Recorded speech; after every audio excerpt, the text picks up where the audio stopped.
ઠાકોર સમાજ દ્વારા જે નિયમો બનાવવામાં આવ્યા છે તેની વાત કરીએ તો સૌથી પહેલો નિયમ છે મૈત્રી કરાર અને ભાગીને પ્રેમ લગ્ન કરનારને સમાજે સ્વીકારવા નહીં અને તેને સમર્થન પણ ન કરવું.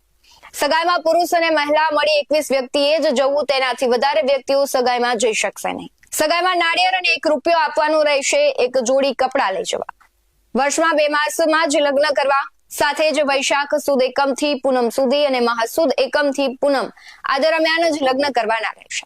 ખાસ સંજોગોમાં અર્જન્ટ સમયમાં લગ્ન કરવાના થાય તો તેમના પોતાના કુટુંબીજનોએ મળીને લગ્ન કરવાના રહેશે અને બીજા કોઈને આમંત્રણ આપવું નહીં.